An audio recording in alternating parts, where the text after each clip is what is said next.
السلام علیکم ورحمۃ اللہ وبرکاتہ ان الحمد للہ نحمده ونستعینه ونستغفره ونعوذ باللہ من شرور انفسنا وسیئات اعمالنا من يهده الله فلا مضل له ومن يضلل فلا هادي له واشهد ان لا اله الا الله وحده لا شريك له واشهد ان محمدا عبده ورسوله اما بعد فان خير الحديث كتاب الله وخير الهدي هدي محمد صلى الله عليه وسلم وشر الامور محدثاتها وكل محدثة بدعة وكل بدعة ضلالة وكل ضلالة في النار. أعوذ بالله من الشيطان الرجيم. بسم الله الرحمن الرحيم. الذين من قبلهم كانوا أشد منكم قوة وأكثر أموالا وأولادا فاستمتعوا بخلاقهم فاستمتعتم بخلاقكم كما استمتع الذين من قبلكم بخلاقهم وخذتم كالذين خاضوا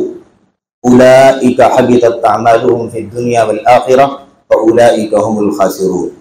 آج کے اس ماہانہ اجتماع کے صدر محترم جو اجتماع مدرسہ مسجد محمدیہ میرا روڈ میں منعقد ہوا ہے، اس اجتماع کے صدر محترم صوبائی جمعیت اہل حدیث ممبئی کے امیر محترم فضیلت الشیخ عبدالسلام صاحب سلفی حافظہ اللہ،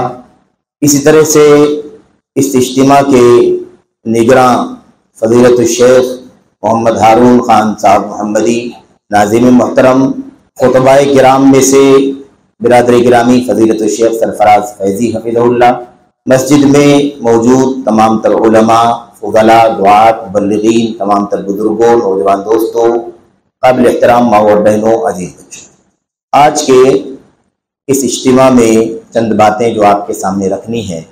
وہ ایک دو اہم اور اصولی باتیں ہیں جس کا تذکرہ آپ کے سامنے کرنا ہے. آپ کے سامنے قرآن کریم کی ایک لمبی آیت کریمہ پڑھی گئی. اس آیت کریمہ کا سیاق اور پس منظر جو ہے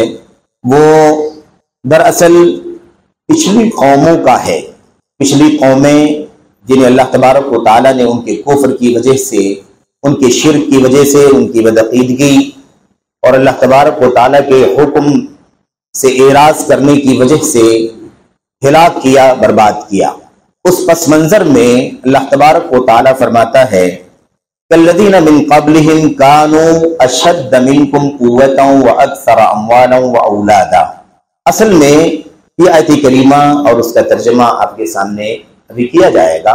اس آیت کریمہ میں دو باتیں بڑی اہم بتلائی گئی ہیں اور وہ دونوں باتیں دراصل دو بڑے فتنے ہیں جس کا تذکرہ اللہ تبارک و تعالیٰ نے اس آیت کریمہ میں کیا ہے. اور وہ فتنے جو ہیں وہ دونوں یہ ہیں، ایک فتنہ ہے جس کو شہوتوں کا فتنہ کہا جاتا ہے اور دوسرا فتنہ ہے جسے شبہات کا فتنہ کہا جاتا ہے. دنیا کی ساری برائیاں، ساری بدعقیدگیاں، سارے گناہ، سارے معاصی، فسق کے کام، بدعات، سارے انحرافات، ضلالتیں، ان سب کو اگر اکٹھا کیا جائے تو ان دو فتنوں کے اندر وہ شامل ہو جائے. شبہات کا فتنہ اور اسی طرح سے شہوتوں کا فتنہ، یہ سب سے بڑے فتنے ہیں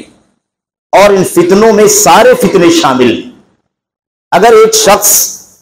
ان فتنوں سے بچنے کے وسائل کا صحیح معنوں میں استعمال کرتے ہوئے فتنوں سے بچ جائے، ان دونوں فتنوں سے بچ جائے تو تمام تر فتنوں سے بچ جائے گا، اسے نجات مل جائے گی. لیکن شرط یہی ہے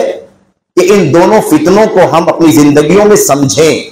کہ واقعی یہ دونوں فتنے ہیں، ہوتے ہیں اور ہم ان دونوں فتنوں میں پڑتے ہیں. کبھی ایسا ہو سکتا ہے کہ کوئی شخص ایک ساتھ میں دونوں فتنوں میں مبتلا ہو، اور کبھی ہو سکتا ہے کہ کوئی شبہات کے فتنے میں ہو، شہوتوں کے فتنے میں نہ ہو، اور کوئی شہوتوں کے فتنوں میں مبتلا ہو، شہوات کے فتنوں میں، شبہات کے فتنے میں مبتلا نہ ہو. یہ ہو سکتا ہے، کبھی اکٹھا ہو سکتے ہیں دونوں فتنے اور کبھی ان میں سے کوئی ایک فتنہ پایا جا سکتا ہے. لیکن ان دونوں فتنوں سے اگر بچ گئے ہم تو پھر سارے فتنوں سے، ساری آزمائشوں سے انشاءاللہ تبارک و تعالیٰ نجات مل جائے گی.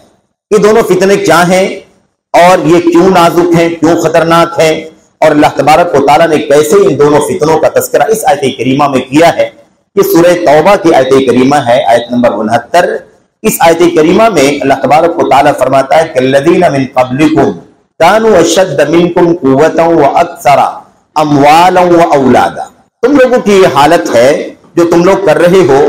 تمہارے یہاں کفر ہے، تمہارے یہاں شرک ہے، تمہارے یہاں نفاق ہے، بدعملی ہے، گناہ ہے، فسق ہے، بدعات ہے، الغرض جو بھی برائیاں تھیں، خاص طور پر کفر، شرک اور نفاق کا یہاں پر اس کی پہلے والی آیتوں میں تذکرہ کیا گیا ہے۔ اللہ تبارک و تعالیٰ فرماتا ہے انہی لوگوں کی طرح جو تم سے پہلے تھے، یعنی اس امت کے لوگوں کو مخاطب اللہ تبارک و تعالیٰ کر رہا ہے کہ ان لوگوں کی طرح تمہارا حشر ہوگا، تمہارا انجام ہوگا جو تم سے پہلے تھے۔ معاملہ کیا تھا؟ اللہ تبارک و تعالیٰ فرماتا ہے جو تم سے پہلے تھے وہ تم سے زیادہ طاقت و قوت والے تھے، تم سے زیادہ مال والے تھے اور تم سے زیادہ اولاد والے تھے۔ تو طاقت و قوت اور اختیار بھی تم سے زیادہ تھا، تم سے زیادہ مال و دولت والے بھی تھے اور تم سے زیادہ اولاد والے بھی تھے۔ یہ تین بڑی چیزیں ہیں جس کو دنیا میں معیار مانا جاتا ہے، دولت ہے، قوت ہے، طاقت ہے، اختیار ہے، اولاد ہے اور خدمتگار ہیں، دیکھ ریکھ کرنے والے ہیں وغیرہ۔ یہ دنیاوی اعتبار سے تین بڑی چیزیں ہیں جن کا تذکرہ اللہ تبارک و تعالیٰ نے فرمایا ہے۔ اس کے بعد اللہ تبارک و تعالیٰ فرماتا ہے کہ تم سے پہلے جو لوگ تھے یہ طاقتور، مال میں زیادہ مال والے، زیادہ اولاد والے، ان کا کام کیا تھا؟ ان لوگوں نے فاستمتعوا بخلاقہم فاستمتعتم بخلاقکم، ان لوگوں نے کیا کیا؟ دنیا میں جو ان کا حصہ تھا، مال، دولت، اسباب، قوت، شان و شوکت، زندگی کا معیار، زندگی کا اسٹیٹس، یہ تمام چیزیں جو دنیاوی اسباب و وسائل ان کے پاس تھے، ان سے ان لوگوں نے بھرپور فائدہ اٹھایا، اس کا مزہ لیا، اس سے لذت حاصل کیا اور خوب مزے سے زندگی انہوں نے گزاری۔ فاستمتعتم بخلاقکم، تو تم لوگ بھی اسی طرح سے اس دنیاوی زندگی کے اسباب و وسائل کا مزہ لے رہے ہو، لطف اندوز ہو رہے ہو، فائدہ اٹھا رہے ہو جیسے ان لوگوں نے فائدہ اٹھایا تھا۔ اللہ تبارک و تعالیٰ آگے فرماتا وَخُذْتُمْ كَالَّذِينَ خَاضُوا كَالَّذِي خَاضُوا، جیسے ان لوگوں نے باطل میں، غلط میں، گمراہی میں، انحراف میں، کفر و شرک میں، ایسے ہی نفاق میں، اللہ کے حکم سے بغاوت میں اپنے آپ کو ڈال دیا اور اسی کے پیچھے پڑ گئے، اسی کے پیچھے لگے رہے، اسی طرح سے تم لوگ بھی وہی کام کر رہے ہو۔ اللہ تبارک و تعالیٰ فرماتا ہے اولئک حبطت اعمالهم فی الدنیا والآخرہ، ان لوگوں کے اعمال، ان کی نیکیاں دنیا میں اور آخرت میں عقارت ہو چکی ہیں، وَأُولَئِكَ هُمُ الْخَاسِرُونَ، اور یہ لوگ خسارہ اٹھانے والے ہیں۔ اب آپ دیکھیے دو چیزیں اللہ تبارک و تعالیٰ نے اس سے بیان فرمائی ہیں۔ ایک بات تو یہ کہ تم سے پہلے جو لوگ تھے ان لوگوں نے کیا کیا؟ دنیاوی زندگی کے اسباب و وسائل سے خوب لطف اٹھایا، فائدہ اٹھایا، مزہ لیا، مال، دولت ہے نا، اسباب، وسائل، اسی طرح سے قوت، طاقت، اختیار، اقتدار، ان کا خوب مزہ اٹھایا۔ تم لوگوں نے بھی وہی کام کیا۔ یہ وہ فتنہ ہے جس کو میرے بھائیوں شہوتوں کا فتنہ کہا جاتا ہے۔ شہوت کا مطلب کیا ہوتا ہے؟ جب شہوت کہا جاتا ہے تو اس کا معنی پہلے جو ذہن میں آتا ہے وہ جنسی انداز کا فتنہ آتا ہے، جنسی انداز کی شہوت آتی ہے۔ نہیں، ایسی بات نہیں ہے کہ شہوتوں کے اندر صرف جنسی چیزیں آتی ہیں، نہیں میرے بھائیو، شہوت کا مطلب ہوتا ہے انسان جس کی خواہش کرے، جس کی طرف لپکے، جس کی طرف مائل ہو، وہ چیزیں ہیں اس کے اندر۔ اب اگر وہ درست چیزوں کی طرف مائل ہو رہا ہے تو کوئی حرج کی بات نہیں، اگر غلط چیزوں کی طرف مائل ہو رہا ہے تو وہ گناہ کی چیز ہے۔ انسان غلط جنسی تعلقات کی طرف مائل ہو، انسان حرام مال کی طرف مائل ہو، انسان غلط اسٹیٹس کی طرف مائل ہو، انسان چوری، خیانت، بدہدی، بغاوت، غش، خیانت کی طرف مائل ہو، یا اس طرح کی جو بھی چیزیں شریعت اسلامیہ کے خلاف ہیں ان کی طرف اگر اس کا میلان ہوتا ہے، اس کا رجحان ہوتا ہے، اس کی چاہت ہوتی ہے تو وہ کیا ہے؟ وہ شہوتیں ہیں، خواہشات ہیں جس کی طرف وہ مائل ہوتا ہے۔ اللہ تبارک و تعالیٰ نے پہلے شہوتوں کے فتنے کا تذکرہ فرمایا ہے۔ یہ شہوتوں والا فتنہ ہے میرے بھائیوں، اس کے اندر مال کا فتنہ بھی ہے، اس کے اندر اولاد کا فتنہ بھی ہے، اس کے اندر اقتدار کا بھی فتنہ ہے، اس کے اندر انسانی زندگی کے اعمال، انسانی زندگی کے معاصی، منکرات اور گناہ کے سارے فتنے اس کے اندر شامل ہیں، کیونکہ انسان بدعملی کی طرف لپکتا ہے، بدعملی کی طرف جاتا ہے۔ یہ ہے میرے بھائیوں جس کو شبہات، شہوتوں کا فتنہ کہا جاتا ہے۔ آگے چل کر کے اللہ تبارک و تعالیٰ نے فرمایا وَخُذْتُمْ كَالَّذِي خَاضُوا، اور جیسے وہ لوگ حق کو چھوڑ کر کے باطل میں پڑ گئے تھے، ہدایت کو چھوڑ کر کے ضلالت میں پڑ گئے تھے، ایمان اور توحید کو چھوڑ کر کے کفر و شرک میں چلے گئے تھے، ایسے ہی سنت رسول کو چھوڑ کر کے بدعات میں اور اپنی منمانی چاہتوں کے پیچھے پڑ گئے تھے، ایسے ہی تم لوگوں نے بھی وہی کام کیا۔ تو پچھلی امتوں کے ہلاکت کا، بربادی کا جو راز تھا وہ کیا تھا؟ یہ دنیوی اسباب و وسائل میں پڑ جانا اور ایسے ہی شبہات کے فتنے میں پڑ جانا، حق کو چھوڑ کر کے باطل میں چلے جانا، ہدایت کے بجائے ضلالت کی طرف چلے جانا، میرے بھائیوں سنت کو چھوڑ کر کے بدعت کی طرف چلے جانا ہے، ایمان اور توحید کے بجائے انسان کفر میں، شرک میں، بدعقیدگی میں، اس میں چلا جائے۔ یہ اللہ تبارک و تعالیٰ نے دونوں فتنے بیان فرما دیے۔ یہ دوسرا والا فتنہ ہے نا، یہ کہ تم باطل میں چلے گئے، تم نے حق چھوڑ دیا، تم نے ہدایت چھوڑ دی، گمراہی اختیار کر لیا، یہ وہ فتنہ ہے جس کو کیا کہا جاتا ہے؟ اسی کو میرے بھائیوں شبہات کا فتنہ کہا جاتا ہے۔ شبہات کا فتنہ یعنی حق اور باطل گڈمڈ ہو جائے، ہدایت اور ضلالت مکس ہو جائے، سنت اور بدعت میں خلط ملط ہو جائے۔ ایسے ہی میرے بھائیوں، ایسے ہی اللہ تبارک و تعالیٰ کے کلام اور نبی کی سنت کی جو راہ ہے وہ راہ دیگر راہوں کے بیچ میں مکس ہو جائے، پتہ نہ چلے کہ ہدایت کی راہ کون سی ہے، ضلالت کی راہیں کون سی ہے۔ یہ فتنہ دوسرا ہے جس کو شہوتوں کا، جس کو شبہات کا فتنہ کہا جاتا ہے۔ آگے انجام اللہ تبارک و تعالیٰ نے بتلا دیا۔ وہ انجام کیا ہے؟ انجام اللہ تعالیٰ فرماتا ہے کہ یہ سب کے سب لوگ، ان کے سارے اعمال، ان کی ساری نیکیاں، یہ سب کے سب عکارت ہو گئی دنیا کے اندر بھی، آخرت کے اندر بھی، اور یہ لوگ خسارہ اٹھانے والے ہیں۔ اس کے دنیوی زندگی کی ساری کوششیں اللہ تبارک و تعالیٰ عکارت کر دیں، اس سے زیادہ خسارے اور گھاٹے میں کوئی نہیں ہو سکتا ہے۔ اللہ تبارک و تعالیٰ نے فرمایا یہ جو کچھ بھی اب کریں، یہ سارے کے سارے ان کے اعمال، ان کے کرتوت سب کے سب کیا ہے؟ عکارت ہے، اور یہ خسارہ اٹھانے والوں میں سے۔ اب ہمیں یہ سمجھنا ہے کہ یہ جو دونوں فتنے ہیں، ان فتنوں کی وجہ کیا ہے اور ان فتنوں سے بچنے کی راہ کیا ہے۔ سب سے پہلی بات یہ ہے کہ دیکھیے شبہات کا جو فتنہ ہے جس کو بعد میں بیان کیا گیا، یعنی ہدایت اور ضلالت گڈمڈ ہو جائے، حق اور باطل گڈمڈ ہو جائے، سنت و بدعت مکس ہو جائے، یہ جو فتنہ ہے نا، اس فتنے میں پڑنے کی وجہ کیا معلوم آپ کو؟ اس فتنے میں پڑنے کی وجہ ہے علم کی کمی، بصیرت کی کمی،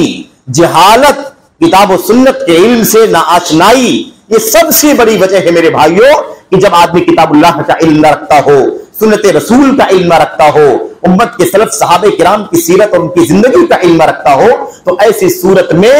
اس کا شبہات کے فتنے میں بھٹکنا ضروری ہو جاتا ہے۔ شبہات میں پڑھنا ہی پڑھنا ہے اس کو، کیوں؟ اس لیے کہ یہی تو روشنی ہے، اور جب اس روشنی سے محروم ہے تو اسے لازمی طور پر کہیں نہ کہیں حق کے بجائے باطل کا راستہ مل جائے گا، کہیں ہدایت کے بجائے ضلالت مل جائے گی، توحید کے بجائے وہ شرک و کفر میں، نفاق میں ٹامک ٹوئیاں مارے گا، کہیں بدعات اور خرافات میں پڑ جائے گا، سنت کی روشن راہ بھی اسے چھوٹ جائے گی۔ یہ ساری مشکلات پیدا ہو جائیں گی کیونکہ علم کی، بصیرت کی کمی یا علم اور بصیرت کا نہ ہونا یہ سب سے زیادہ خطرناک ہے۔ میرے بھائیوں، میرے بزرگوں، اس کی وجہ سے مشکل پیش آتی ہے۔ رہا مسئلہ شہوتوں کا فتنہ، یعنی دنیوی مال و اسباب میں بہک جانا، بھٹک جانا، دنیا کی کمائی، روزی روٹی، مال دولت، اسباب، اس کے پیچھے بھاگنا، حلال حرام چھوڑ دینا، اللہ تبارک و تعالیٰ کی رضا کا کام کون سا ہے، ناراضگی کا کام کون سا ہے، ان سب کی تفریق کرنے کے بجائے بس دنیا دنیا دنیا، کیسے مقام بڑھے گا، کیسے مال حاصل ہوگا، کیسے اسٹیٹس ملے گا، کیسے کما لے، کیسے بنا لے، کیسے بچا لے، یہ فکر جو ہوتی ہے جس کے پیچھے انسان بدعملی کرتا ہے، گناہ کرتا ہے، حلال حرام کی تفریق کے بغیر انسان جنسی شہوت کی طرف چلا جاتا ہے، حرام مال کی شہوت کی طرف چلا جاتا ہے، حرام خواہشات کے پیچھے پڑ جاتا ہے۔ یہ جو فتنہ ہے، ان فتنوں کی وجہ کیا ہے؟ ان فتنوں کی وجہ ہے عدم صبر، کنٹرول نہ کرنا، دائرے میں نہ رکنا،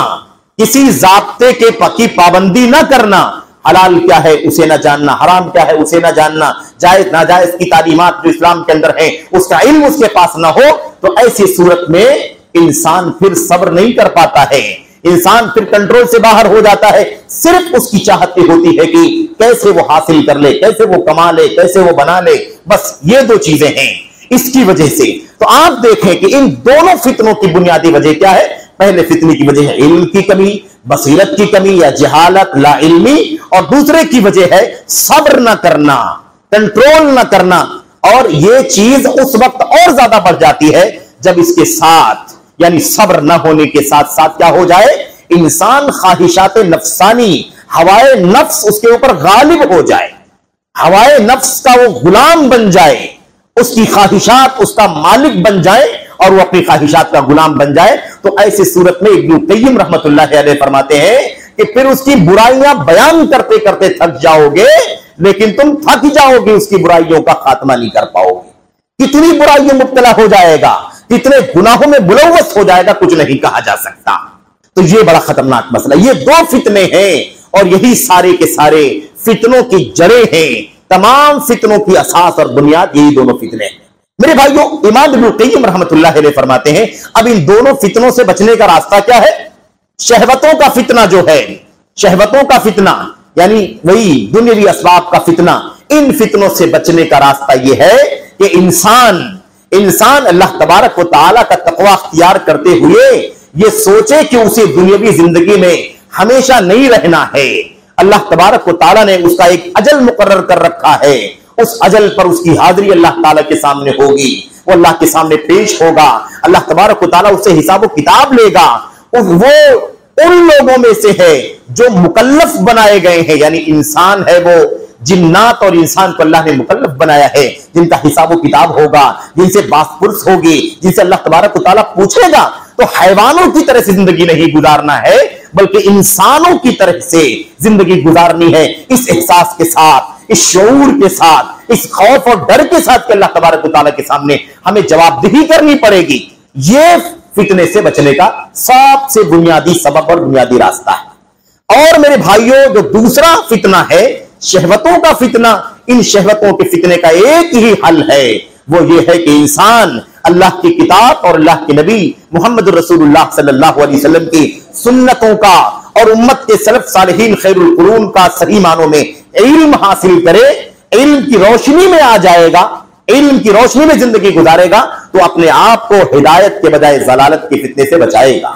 حق کے بجائے باطل کے فتنے سے بچا لے گا۔ یہ بنیادی چیزیں ہیں میرے بھائیوں، سرسری طور پر اس کا خلاصہ آپ کے سامنے پیش کیا گیا۔ اب آج ہمارے ساتھ ہماری زندگی میں اتنے سارے فتنے ہیں، اتنی ساری مصیبتیں ہیں، اتنی ساری آزمائشیں، اور فتنہ جب کہا جاتا ہے تو فتنے کے بہت سارے معنی ہوتے ہیں، اور خود قرآن کریم کے اندر اور نبی علیہ السلام کی سنت کے اندر فتنوں کے کئی معنی بیان کیے گئے ہیں۔ فتنوں کے معنی جھگڑے کے ہوتے ہیں، فتنے کے معنی اختلاف کے ہوتے ہیں، فتنے کے معنی ہوتے ہیں کسی کا دل دادا ہو جانا، کوئی چیز دیکھ لے تو آدمی اس کا دل دادا ہو جائے، کوئی چیز اس کے سامنے آ جائے تو اس کا گرویدہ ہو جائے، یہ بھی کیا ہے؟ اعجاب کے جس کو کہا جاتا ہے، یعنی گرویدہ ہو جانے کا فتنہ، دیوانہ ہو جانے کا فتنہ، فریفتہ ہو جانے کا فتنہ، یہ سب معنی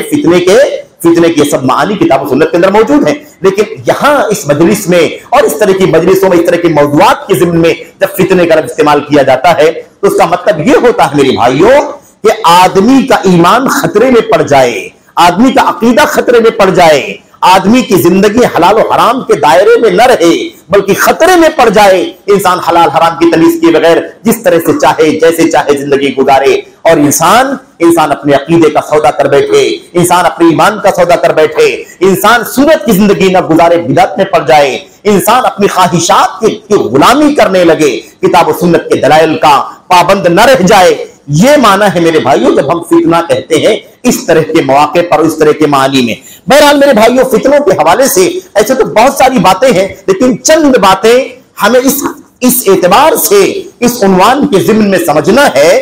کہ یہ دو ہی فتنے ہیں، ان فتنوں کے اندر آج ہماری زندگی میں، اس وقت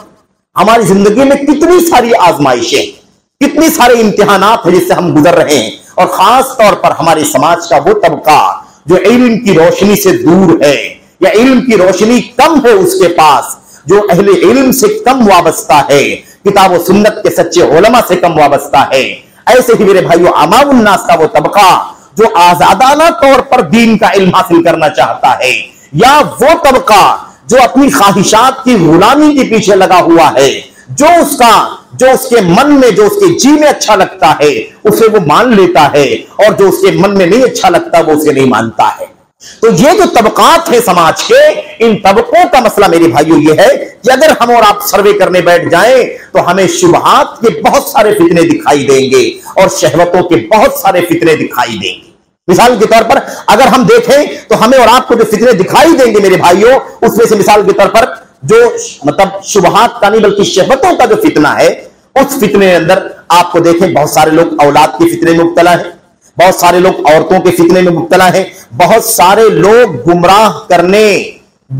کرنے والے، مس گائیڈ کرنے والے قائدین اور پیشواؤں کے فتنے میں مبتلا ہیں۔ ایسے لوگوں کو انہوں نے قائد بنا رکھا ہے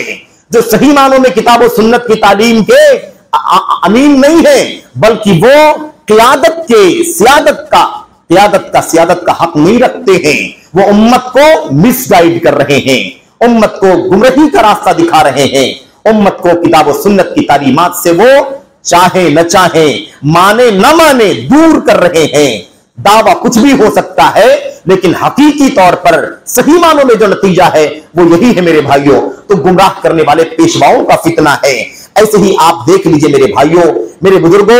کسی کے یہاں تکفیر کا فتنہ پایا جا رہا ہے، یعنی آدمی گناہ کر رہا ہے، گناہ کبیرہ کر رہا ہے، اس کے بارے میں یہ فتنہ پھیلا ہوا ہے کہ لوگ اس کو کافر کہہ رہے ہیں، کافر قرار دیتے ہیں، گناہ کبیرہ کرنے والے ہیں کہ مرتکب کو کیا سمجھتے ہیں؟ یہ آدمی کافر ہو چکا ہے۔ جیسے آج بہت سارے لوگ ہیں، بہت سارے ایسے لوگ ملیں گے آپ کو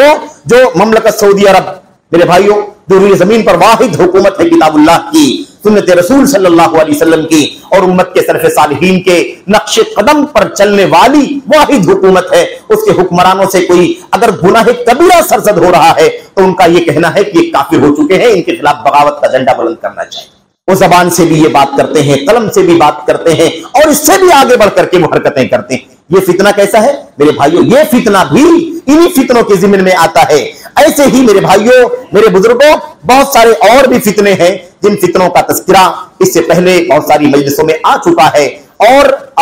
موضوع بہت سارے پہلو رکھتا ہے اپنے اندر۔ تو اس وقت جو بات کرنی ہے ہمیں وہ یہ کرنی ہے کہ آخر ہم ان دونوں قسم کی فتنوں سے اگر اپنے آپ کو بچانا چاہیں تو راستہ کیا ہے، اس کا حل کیا ہے، کیسے شبہات کے فتنے سے بچیں، کیسے شہوتوں کے فتنے سے بچیں۔ آج نوجوانوں کا کیا حال ہے میرے بھائیوں؟ آزاد روی کا عالم یہ ہے کہ ہر آدمی اپنے آپ کو اس بات کا حقدار سمجھتا ہے کہ اسے بولنا چاہیے، اسے لکھنا چاہیے، وہ جو چاہتا ہے بولتا ہے، جو چاہتا ہے لکھتا ہے، جس کے بارے میں چاہتا ہے بولتا ہے، جس کے بارے میں چاہتا ہے لکھتا ہے، اور آزادانہ طور پر کوئی کسی کا فین بنا گھوم رہا ہے، کوئی کسی کا دیوانہ بنا گھوم رہا ہے، کوئی کسی کو اپنا مفتی سمجھتا ہے، کوئی کسی کو اپنا پیشوا سمجھتا ہے، اور نتیجہ یہ ہے میرے بھائیوں کہ وہ انہیں مس گائیڈ کر رہے ہیں، انہیں مختلف انداز کی گمراہیوں کے راستوں پر لے کر کے چل رہے، انہیں اس کا احساس نہیں، اس کا شعور نہیں، اور یہ بہت ہی خطرناک مسئلہ ہے میرے بھائیوں۔ اس لیے ہمیں چاہیے کہ ہم یہ سمجھیں کہ ہماری اور آپ کی زندگیوں میں جو فتنے ہیں، جو آزمائشیں ہیں، وہ دو طرح کی آزمائشوں کا حصہ ہیں، دو طرح کی فتنوں کا حصہ ہے، اور ہمیں اور آپ کو ان دونوں فتنوں سے بچنے کے لیے بہت کچھ کرنا ضروری ہے۔ اور اس کے بغیر میرے بھائیوں ایسا نہ ہو کہ انسان یہ سمجھے کہ وہ حق پر چل رہا ہے، وہ روشنی پر ہے، جبکہ وہ اندھیرے میں ہو، باطل میں ہو۔ اللہ تبارک و تعالی سے اس کایا پلٹ کا، یعنی حق کو باطل سمجھ لینا، باطل کو حق سمجھ لینا، یہ بڑا خطرناک فتنہ ہے میرے بھائیوں۔ اللہ کے نبی علیہ السلام نے فرمایا تھا، آپ نے فرمایا تھا کہ ایک دور آئے گا، فتنوں کی کثرت ہو جائے گی، اتنی زیادہ کثرت ہو جائے گی جیسے چٹائی کی تیلیاں ہوتی ہیں، اور اتنا تسلسل کے ساتھ یہ فتنے آئیں گے کہ جیسے ایک تیلی اگر نکل جائے چٹائی کی تو پھر رفتہ رفتہ ساری تیلیاں نکل جاتی ہیں، مسلسل ایک کے پیچھے دوسرا، اس کے بعد تیسرا، اس کے بعد چوتھا، اس طرح کی تیلیاں ایک کے بعد دیگرے میرے بھائیوں آنا شروع ہو جاتی ہیں۔ تو فتنوں کی کثرت اور فتنوں کا تسلسل نبی کریم صلی اللہ علیہ وسلم نے بیان فرمایا تھا، اور آگے اللہ کے نبی نے کیا فرمایا تھا؟ ان فتنوں کا حملہ ہوتا ہے انسان کے دل پر حملہ ہوتا ہے، اور یاد رکھیں اب یہی دل ہے جو فتنوں کا مرکز بن سکتا ہے اگر اس کو فتنوں سے سنبھالنے والا نہ بنایا گیا، اور اگر فتنوں سے سنبھالنے والا بنا لیا گیا تو یہ فتنوں کو ایسے دور کرتا ہے میرے بھائیوں، میرے بزرگوں، کہ بالکل چٹان کی طرح، سفید چٹان کی طرح دل باقی رہتا ہے، اس پر فتنوں کا کوئی اثر نہیں پڑتا ہے۔ اللہ کے نبی نے فرمایا فتنوں کے حملوں کے بعد دلوں کی دو قسمیں ہو جاتی ہیں، ایک قسم دلوں کی وہ ہو جاتی ہے جس کے بارے میں اللہ کے نبی نے فرمایا اسود مربادن، بالکل کالا ہو جاتا ہے، دل مٹیالا ہو جاتا ہے، کالکوز مجخیا، اور بالکل اللہ کے نبی نے فرمایا اس پیالے کی طرح سے جو بالکل ٹیڑھا ہو، ڈھلک رہا ہو، اسے آپ سیدھا رکھنا چاہے تو نہ رکھ سکتے ہو، دل کی حالت ایسی ہو جاتی ہے۔ ادھر سے فتنہ آیا ادھر لڑک گیا، ادھر سے فتنہ آیا ادھر لڑک گیا، کسی بھی فتنے کی زد میں چلا جاتا ہے۔ اور دلوں کی دوسری قسم وہ ہوتی ہے، اللہ کے نبی نے فرمایا لا تضرہ ما دامت السماوات والارض، کہ جب تک زمین و آسمان قائم ہے فتنے ان دلوں کو متاثر نہیں کر سکتے ہیں۔ اللہ کے نبی نے فرمایا بالکل ابیض مثل الصفا، بالکل سفید چٹان کی طرح سے چمکتا ہوا دل ہوتا ہے۔ اللہ تبارک و تعالی، میرے بھائیوں میرے بزرگوں، دعا کریں کہ اللہ تبارک و تعالی ہمیں اور آپ کو ان دلوں میں سے یا ان دل والوں میں سے ہونے کی توفیق عطا فرمائے جو فتنوں کو ایسے دور کر دیتے ہیں جیسے چٹان پر کوئی دھول مٹی نہیں رکتی، کوئی بارش کا قطرہ نہیں رکتا ہے، بالکل اسی طرح سے اللہ تبارک و تعالی ہمارے دلوں کو کر دے۔ تو یہ ہے میرے بھائیوں دلوں کے فتنوں کے حوالے سے اللہ کے نبی علیہ الصلوۃ والسلام نے فرمایا کہ یہ صورتحال ہوتی ہے۔ بہرحال اگر ہمیں فتنوں سے اپنے آپ کو بچانا ہے تو ہمیں چاہیے کہ ہم 2-4 کام خاص طور پر کریں تاکہ ان فتنوں سے اپنے آپ کو بچا سکیں۔ سب سے پہلی بات یہ ہے کہ ہمارا جو ایمان ہے نا، یہ ایمان دعووں کا ایمان نہ رہے، صحیح معنوں میں ایمان رہے۔ اب یقین کی رٹی لگانے سے کچھ نہیں ہوگا جب تک ایمان کو صحیح معنوں میں کتاب اللہ کے دلائل سے نہ پڑھ کر کے سمجھا جائے، جب تک نبی کریم صلی اللہ علیہ وسلم کی سنت سے میرے بھائیوں پڑھ کر کے ایمان کو یعنی توحید خالص کو، اور توحید خالص کو سمجھنے کے لیے ضروری ہے کہ اس کی جو ضد ہے یعنی کفر ہے، شرک ہے، الحاد ہے، نفاق ہے، بدعقیدگی ہے، بدعت ہے اور کفر میں لے جانے والے گناہ کے کام ہیں، ایسے کاموں سے اپنے آپ کو صحیح معنوں میں بچانے والا نہ بنا لے، تب تک انسان اپنے آپ کو فتنوں سے نہیں بچا سکتا۔ ایمان میرے بھائیوں، اللہ کے نبی محمد رسول اللہ صلی اللہ علیہ وسلم نے کیا فرمایا تھا، اور یہ بات کئی جگہ بیان کی گئی ہے میرے بھائیوں۔ ہرقل کے واقعے میں جو ابو سفیان کا واقعہ اور ہرقل کا لمبا چوڑا حدیثوں کی کتابوں کے اندر موجود ہے، اس کے اندر آپ دیکھیں کہ ابو سفیان سے ہرقل نے کیا پوچھا تھا۔ ایک سوال یہ کیا تھا کہ یہ بتاؤ کہ محمد جو دین لے کر کے آئے ہیں اس دین کو مان لینے کے بعد، اس کے دین کا اس کا کلمہ پڑھ لینے کے بعد، اس کی توحید کی تعلیم کو تسلیم کر لینے کے بعد کیا اس کے دین سے ناراض ہو کر کے کوئی مرتد بھی ہو جاتا ہے؟ کیا ایسا ہوتا ہے؟ کئی سوال کیا۔ ایک سوال یہ بھی کیا تھا کہ کیا اس کے ماننے والے بڑھ رہے ہیں یا کم ہو رہے ہیں؟ یزیدون ام ینقصون، کیا محمد کے ماننے والوں کی تعداد بڑھ رہی ہے یا کم ہو رہی ہے؟ ایسے یہ بھی سوال کیا کہ کیا جو اس کے دین کو مان لیتا ہے، مان لینے کے بعد کیا کبھی اسے مرتد بھی ہو جاتا ہے، ہٹ بھی جاتا ہے؟ اللہ اکبر، کیا جواب دیا تھا؟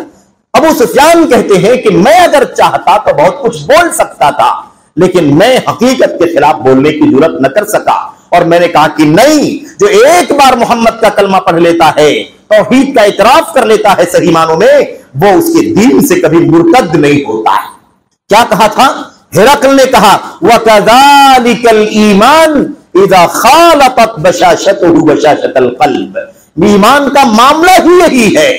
ایمان کا معاملہ ہی یہی ہے کہ جب اس کی بشاشت دل کی بشاشت سے مل جاتی ہے تو پھر وہ ایمان کبھی اس کے دل سے نیچے نہیں، دل سے باہر نہیں نکل سکتا ہے۔ تو صحیح معنوں میں توحید کی عظمت ہمارے دلوں میں آ جانی چاہیے۔ اور میرے بھائیوں، ہم جانتے ہیں یہ عمل سے پہلے علم ہے، علم کے بعد عمل ہے۔ ایمان، یقین، اس کے بولنے سے، کتنی بھی عقیدت سے، کتنی بھی محبت سے ہم ان الفاظ کو اپنی زبانوں پر لائیں، اس کا کوئی حاصل نہیں ہو سکتا ہے جب تک کہ صحیح معنوں میں ہم توحید کا علم حاصل نہ کریں۔ بہت سارے لوگ سمجھتے ہیں کہ توحید بھی کوئی علم ہے جس کو پڑھنے کی ضرورت ہے۔ ہم سب جانتے ہیں اللہ تبارک و تعالیٰ ایک ہے، زمین آسمان اس نے پیدا کیا۔ اتنا توحید کا علم تو مشرکین مکہ کو بھی تھا، مشرکین مکہ بھی جانتے تھے زمین و آسمان پہ خالق و مالک اللہ تبارک و تعالیٰ۔ مسئلہ یہاں نہیں تھا، مسئلہ یہ تھا کہ وہ اللہ کی توحید عبادت میں خلل کرتے تھے، اور توحید عبادت میں خلل کو بھی وہ نہیں سمجھتے تھے کہ ہم خلل کر رہے ہیں، اور آج بھی وہ روش امت کے بہت سارے طبقوں کے اندر کم و بیش موجود ہے۔ مثال کے طور پر مشرکین مکہ میرے بھائیوں کیا کرتے تھے؟ اپنے دیوی دیوتاؤں کا سجدہ کرتے تھے، ان کی عبادت کرتے تھے، اور کہتے تھے ما نعبدہم الا لیقربونا الی اللہ زلفی، ہم ان دیوی دیوتاؤں کی عبادت اللہ سمجھ کے تھوڑی کر رہے ہیں، رب سمجھ کے تھوڑی نہ کر رہے ہیں، اس لیے کر رہے ہیں تاکہ یہ ہمیں اللہ تبارک و تعالیٰ سے قریب کر دیں۔ تو وہ عبادت غیر اللہ کی کرتے تھے، لیکن اسے یہ نہیں سمجھتے تھے کہ توحید کے خلاف۔ اور آج بھی کتنے سارے لوگ ہیں، ان کے ہاتھ قبروں پر، ان کی پیشانیاں قبروں پر، ان کے سجدے رکوع سب قبروں پر ہوتے ہیں، طواف قبروں کا ہوتا ہے، اور وہ نہیں جانتے ہیں کہ اللہ تبارک و تعالیٰ کا حق چھین کر کے وہ اس اللہ کے غلام اور بندے کو دے رہے ہیں۔ تو یہ بہت خطرناک مسئلہ ہے میرے بھائیوں۔ تو ایمان کا مطلب توحید کا، ایمان کا مطلب توحید خالص ہے، ایمان کا مطلب اللہ تبارک و تعالیٰ کی تنہا سچی بندگی ہے۔ ایمان کا مطلب یہ نہیں ہے کہ ہم اللہ تبارک و تعالیٰ کے بارے میں یہ عقیدہ رکھیں کہ اللہ کے سوا کوئی رب نہیں ہے۔ ایمان کا معنی یہ نہیں ہے کہ ہم یہ سمجھیں کہ اللہ تبارک و تعالیٰ کے سوا کوئی حاکم نہیں ہے، کسی کی حکومت نہیں چلتی اللہ تبارک و تعالیٰ کے سوا۔ ایمان کا معنی یہ نہیں، ایمان کا معنی یہ بھی نہیں ہے کہ ہم یہ سمجھیں کہ اللہ تبارک و تعالیٰ کے سوا دنیا میں کوئی موجود نہیں ہے، صرف اللہ تبارک و تعالیٰ موجود ہے۔ یہ سارے عقیدے باطل ہیں میرے بھائیوں۔ ایمان کا صحیح معنی یہ ہے کہ ربوبیت کے عقیدے کے ساتھ ساتھ اسماء و صفات کی توحید کے عقیدے کے ساتھ ساتھ ہم یہ تسلیم کریں کہ بندگی کا مستحق اللہ کے سوا کوئی نہیں۔ اور یہ بدعقیدگی، یہ میرے بھائیوں شبہات کا بہت بڑا فتنہ ہے کہ انسان کا عقیدہ، انسان کا ایمان، اس کی توحید عبادت میں خلل ہے، اور اسے احساس بھی نہیں ہے کہ وہ اللہ تبارک و تعالیٰ کی ایمان کا، عقیدے کا، یقین کا نام تو لے رہا ہے، لیکن اسے نہیں پتا ہے کہ وہ کیا کر رہا ہے۔ میرے بھائیوں، یہ اللہ کے سوا کوئی حاکم نہیں ہے، یہ ربوبیت کا حصہ ہے۔ اللہ تبارک و تعالیٰ کے سوا کوئی رب نہیں، کوئی خالق نہیں، یہ ربوبیت کا حصہ ہے۔ اللہ تبارک و تعالیٰ کے سوا کوئی موجود نہیں، یہ اللہ تبارک و تعالیٰ کی ذات میں، اللہ تبارک و تعالیٰ کی صفات میں، اللہ تعالیٰ کی عبادت میں دنیا کا بدترین شرک ہے۔ اس سے بڑا شرک پوری زمین کے اندر موجود نہیں۔ یعنی گویا دنیا میں جتنی چیزیں مخلوق، جتنی بھی مخلوقات موجود ہیں، سب کے سب کیا ہے؟ سب کے سب اللہ تبارک و تعالیٰ ہی ہے، نعوذ باللہ۔ تو یہ جو عقیدے بنے ہوئے ہیں، یہ سارے عقیدے موجود ہیں، اور سب کے ہاں دعوے ایمان کے ہیں، سب کے ہاں دعوے یقین کے ہیں، سب کے ہاں دعوے اللہ تبارک و تعالیٰ کی عبادت و بندگی کے۔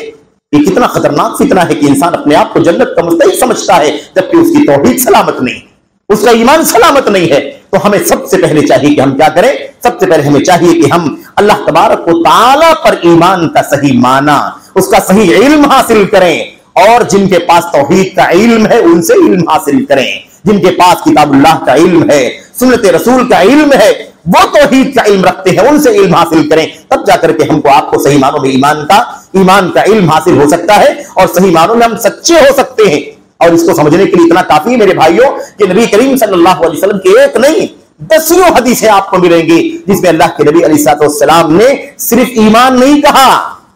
صرف ایمان نہیں کہا، ایمان کے ساتھ صادق کا لفظ استعمال فرمایا کہ ایمان سچے دل سے ہونا چاہیے، ایمان کے ساتھ یقین کا لفظ استعمال فرمایا، موقنا بها قلبه مستيقنا بها قلبه۔ کہیں اللہ تبارک، اللہ کے نبی علیہ السلام نے فرمایا کہ خالص بندگی ہونی چاہیے، خالصا من قلبه مستخلصا من قلبه۔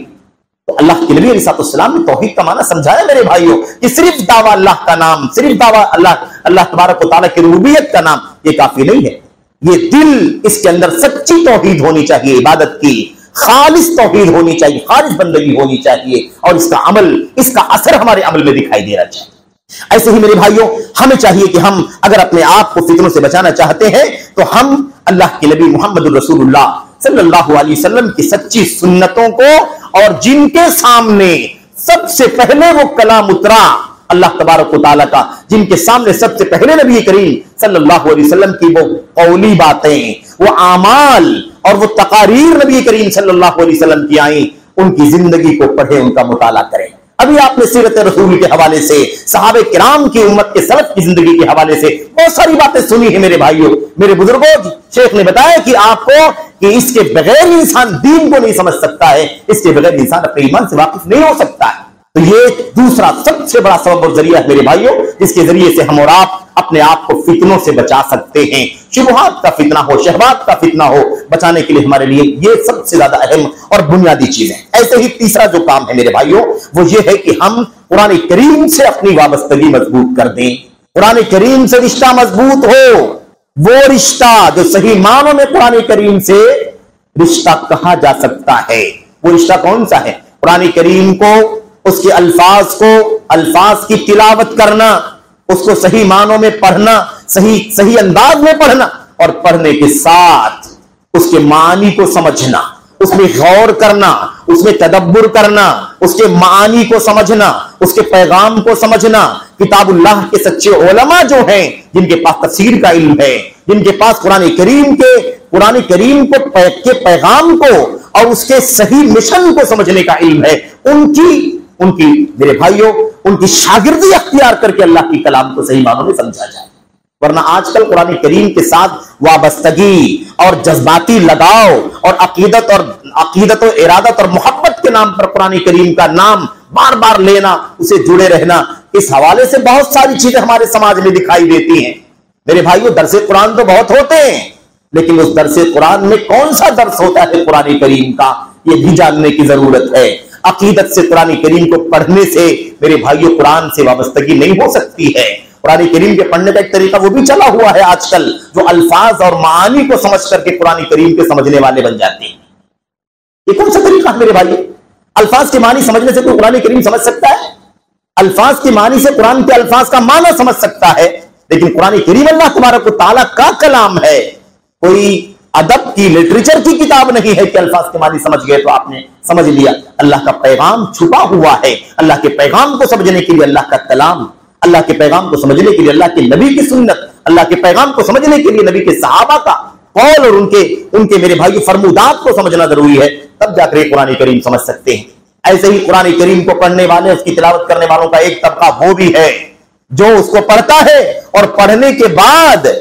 اس کی تشریح کے لیے، اس کی تفسیر کے لیے، اس کے معنی کو سمجھنے کے لیے اپنی عقلوں کو، اپنی لاجک کو، اپنی دانشوری کو بنیاد بنا لیتا ہے۔ قرآن سے وابستگی کے نام کے ساتھ فتنہ، قرآن کی تلاوت کے ساتھ فتنہ، قرآن کے درس کے ساتھ ساتھ فتنہ موجود ہے میرے بھائیوں۔ یہ کتنا بڑا فتنہ ہے کہ انسان قرآن سے وابستہ ہے لیکن فتنے مبتلا ہے، کیونکہ قرآن کریم کو اس لیے نہیں پڑھا جا رہا ہے کہ اس کو صحیح معنوں میں اللہ کے کلام سے سمجھا جائے، نبی کی سنت سے، صحابہ کرام کی سیرت سے نہیں، بلکہ قرآن کریم کو پڑھ کر کے اس میں اسے ایک خاص نظریے سے، ایک خاص ذہنیت کے ساتھ اس کو سمجھا جائے۔ یہ فتنہ کتنا بڑا فتنہ ہے میرے بھائیوں۔ اللہ کا کلام ایسا کلام ہے کہ اگر اللہ تبارک و تعالیٰ توفیق دے دے تو ہدایت کے راستے کھل سکتے ہیں اس کے ذریعے سے، اور اگر یہ توفیق نہ ملے تو یہ قرآن جیسے ہدایت کا ذریعہ بن سکتا ہے، ایسے بہت سارے لوگوں کے لیے ضلالت کا ذریعہ بھی بن سکتا ہے۔ عظمت کا سبب بھی ہے یہ، اور اس کے پیغام کو نہ سمجھا جائے تو پستی کا سبب اور ذریعہ بھی قرآن کریم بنتا ہے اور بن جاتا ہے۔ بہت سارے لوگ قرآن کریم کے نام لے کر کے بھی میرے بھائی گمراہی کا شکار ہو گئے، کتنے ایسے لوگ ہیں۔ تو قرآن کو قرآن کریم کی طرح سمجھنا ضروری ہے، اس سے وابستگی ضروری ہے۔ اللہ کے نبی علیہ السلام نے فرمایا تھا قرآن کریم کی تلاوت کرو، قرآن کریم کی تلاوت کرو۔ قرآن کریم کی تلاوت کرنے سے جو دلوں پر زنگ لگ جاتا ہے نا، زنگ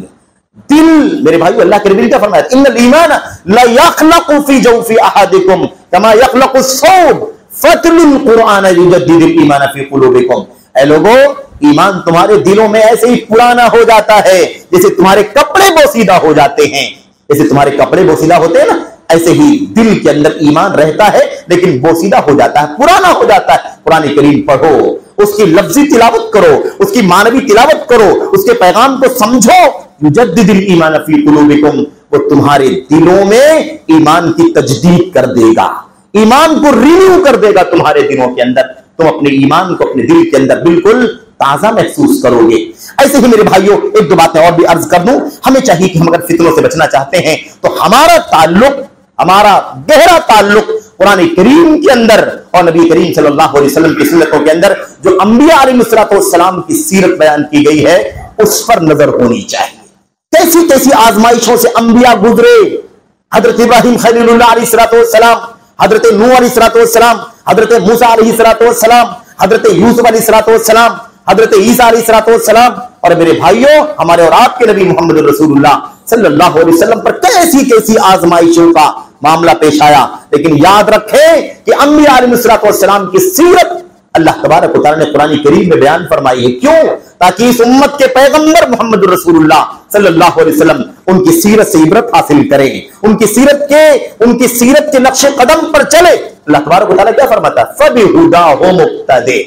فَبِهُدَاهُ مُقْتَدِهْ، ان کے راستے پر ان کے نقش قدم کی تم پیروی کرو۔ دیکھو کیسے انہوں نے دعوت دی، کیسے انبیاء علیہ السلام کی قوموں سے ان کا ٹکراؤ ہوا، کیسے ان کی دعوت کے آڑے آنے لگے بہت سارے لوگ، اور کیسے ٹارچر کیا، ستایا، ظلم کیا، اور اس کے باوجود بھی وہ حق پر قائم رہے، اور پوری امت کو اللہ کے نبی علیہ السلام نے حق کے مشن پر قائم رکھا۔ سارے فتنوں کے باوجود بھی الحمدللہ اسلام پوری تابانی کے ساتھ آج تک ہمارے سامنے موجود ہے اور قیامت تک موجود رہے۔ تو ہمیں انبیاء علیہ السلام کی سیرت کو بہت گہرائی سے، قصے کے طور پر نہیں، انجوائمنٹ کے لیے نہیں، آج تو قرآن کریم کے ان عبرت و نصیحت سے بھرے ہوئے واقعات کو بھی کارٹون کی شکل دی جا رہی ہے۔ کتنا بڑا المیہ ہے امت کے، بڑی بڑی ویب سائٹیں، بڑے بڑے چینلز بنائے جا رہے ہیں، اپلیکیشنز بنائے جا رہے ہیں، جس میں ان کتاب و سنت کے میرے بھائیوں عبرت کے نصیحت کے جو واقعات ہیں انہیں ایک انجوائمنٹ اور منورنجن کی شکل دے دی جا رہی ہے۔ یہ آدمی عبرت سبق نہیں سمجھتا ہے، بس ایک انجوائمنٹ، ایک مزہ لینے کے لیے آدمی اس کو سن لیتا ہے، اور جیسے فلموں سے لذت ملتی ہے لوگوں کو، گانوں سے لذت ملتی ہے، سیریل سے لذت ملتی ہے، ایسے ہی لوگ قرآن کریم اور سیرت اور سنت کے واقعات سے بھی لذت حاصل کرتے ہیں، بس اس کے سوا کچھ بھی نہیں میرے بھائی۔ یہ بہت بڑا فتنہ ہے جس کے اندر امت کے لوگ ملوث ہوتے جا رہے ہیں۔ ایسے ہمیں چاہیے کہ ہم امت کے صالحین، خاص طور پر صحابہ کرام، تابعین، تبع تابعین کی زندگیوں کا مطالعہ کریں۔ ایسے ہمیں چاہیے کہ ہم کیا کریں میرے بھائیوں، اسلام کو اپنی عزت کا سبب اور ذریعہ سمجھیں،